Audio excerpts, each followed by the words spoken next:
I'm Bruce Leslie and I'm Regional Ranger Special Operations that has a small grouping of special rangers that do specific jobs throughout the Kruger Park in the IPZ and outside of the IPZ. The Kruger Park being just under 2 million hectares, approximately the size of Israel.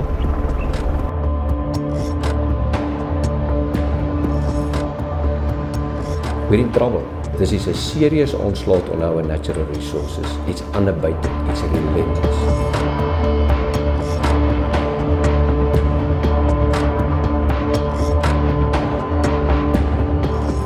A normal day in this place is where you arrive with 10 objectives and you go back home with 15. It's a very busy environment with the current threat and the current losses that we have. Current stats so far this year, we've lost 655 rhino, both black and white. The poachers don't discriminate between white and black rhino. We have made 147 arrests, recovered 84 firearms. Spoor reports this year alone is about 1,036 spoor reports, meaning that that is in a group of 3. So a single spoor report can be between 2 to 4 individuals. And that kind of gives you a scale as to the amount of illegal people hunting at any one time over a period of 11 months. So 1,200 spoor reports in 11 months is a huge amount of people operating illegally within this 20,000 square kilometers. And obviously there are hotspots within that area depending on where the rhino densities are. The current procedure is that the field rangers are patrolling every day. They're either in a listening post or in a waylay, patrolling on foot, looking for incursions by armed groups of poachers. As soon as they hear a shot fired or detect spoor, they report that to the ops room. From there, the ops room makes a decision as to where do we deploy the rapid response teams and which is the most likely chance of success. For many years now, since the so-called Rhino War started, mention was made of technology, but it was always these vague one-paragraph mentions. And I realized once I've got acquainted with the situation that we will need a force multiplying effect of technology. I could think of nobody else and no instance else to approach than the CSIR as a technology partner, and I approached them in January of 2013. And that was the start of an alliance. We later that year signed a formal agreement, and throughout that year we worked very hard to compile what I call the technology roadmap. Many people talk about technologies. Few knew then or know now even what will be applicable, what will work, what will make the difference.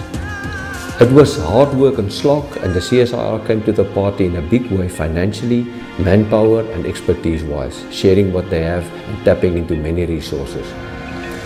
Towards October last year, we then realized what can work. We had a good idea of the roadmap and where it can take us. The whole process was accelerated with the Buffett Foundation grant of 250 million rand, and we had to go into a higher gear. We had to go very fast. And yet again the CSIR came to the party. They just threw resources on this since January of this year so that in March we could make a submission that got us the grant, and that is what we're implementing now. The CSIR is responsible to support sandparks in the optimization of the ranger system. The 3 areas of focus is currently the observation system, where we assist sandparks rangers to observe day and night over short and long distances and make sure that they can see whatever threats there are in the Kruger National Park. The second area of responsibility is the weapon systems that they've got deployed, where the rangers have the ability then to engage with the threats over short and long distances and also day and night. And then also the third area of responsibility is then the personal equipment of the rangers to make sure that they can deploy over short periods or longer periods of time and in specialized conditions, and make sure that they can then optimally utilize all the equipment and their skills to counter the threat. The CSIR is also responsible to look at ranger mobility, and in that specific domain there are 2 focus areas. We are looking at the optimization of the current capabilities, which are the land cruiser systems that is currently deployed. It is then utilized to look at the optimization of the reaction force capability to react quickly over short and long distances in the specific areas of deployment, and also to optimize the equipment of the rangers and also the specialized equipment that must be deployed in that specific area.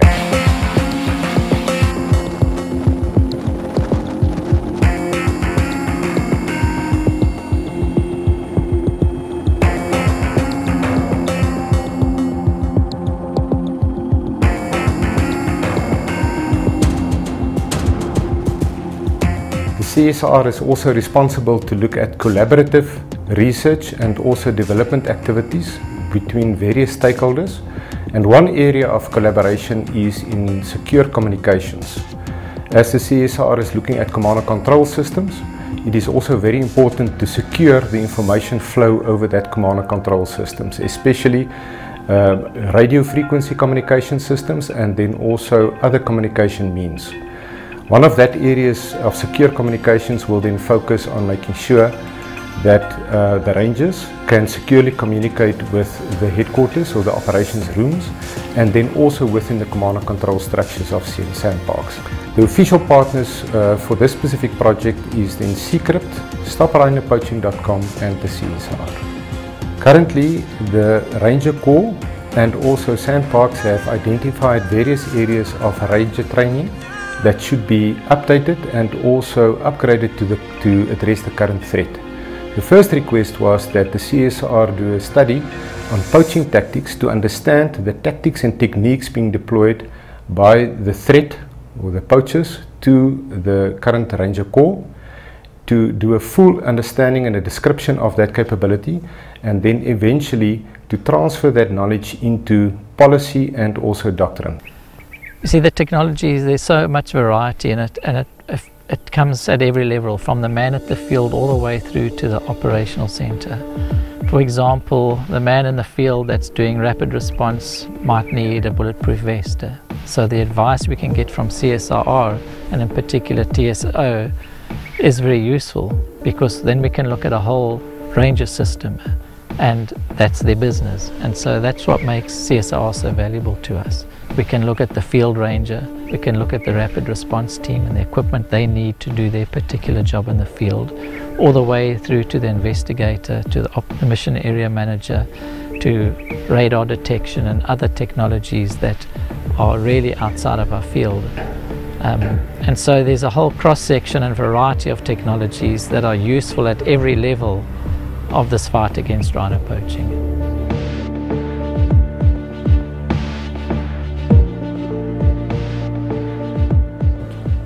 All these technologies are mainly focused on surveillance, early warning, detection and tracking. It would be useless to have these if you don't have a nerve center, and that is why we have the operations room. In this room, in this nerve center, you will have situational awareness, you will have decision support, you will have some predictive analysis. It will allow you to deploy intelligently, it will allow you to control deployments, to make timeliest decisions. It is all about sending the ranger force to the right place and not all over the bush. This is the start of a journey. This will take quite some while to perfect over the next year specifically. As we employ the various technologies in the zone, and as we learn and teach our people to master the technology, so in the operations room we do sound planning and we control operations to get one step ahead, to be better than the poachers or the syndicates behind them, to get proactive and to ensure that the results are achieved, namely to get the rhino poaching down and ultimately eradicate it as far as we can. The center is very necessary. We are not control freaks, but you must know what you are doing. And it's big. We're sitting with 2 million hectares of A poacher can walk past you 50 meters from you in the dark here.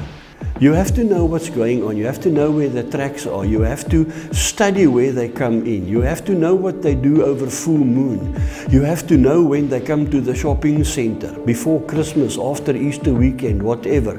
These tendencies must be recorded, and you must do operational research, and you must plan in terms of how these things happen. And like I said just now, you must also be creative. You must look at this picture, and you must have the capability to deploy your mental capabilities to win the war, to beat the enemy. For that, you can't work on the back of a cigarette packet.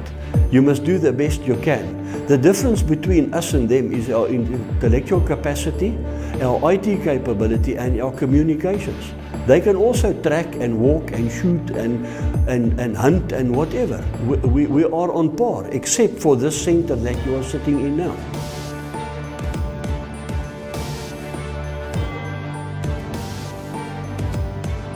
CSIR Echo is a system that we customized specifically for anti-rhino poaching and for the environmental asset management. It's currently used in the operations center in the Kruger, and it will move to the new operations center. The big idea around CSIR is to be able to integrate all the different elements of data that we can get. We can get data from people reporting, we can get data from technical sensors in the field, we even get reports from tourists that notice things, and we can capture all of these things in CSIR. CSIR then assists the people in the park and the operations to understand what's happening, to see what's happening. We want to be more proactive in the operations. In order to do that, we have to look at the data, do analysis, find trends, look at the statistics. So there's a lot of modeling also that we can do using the data of CSIR that will then predict almost where the next thing can happen, so that we can start planning where to put the limited resources that are already there. The technology impacted here will help us greatly in terms of a force multiplier.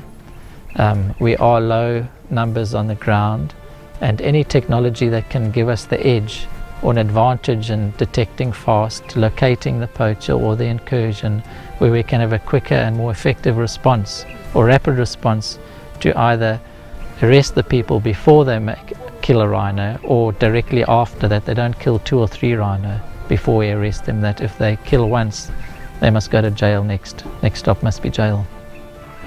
They're trying to throw us to the wolves. We'll return with the pack, and in this pack we'll have the CSIR as part of our pack.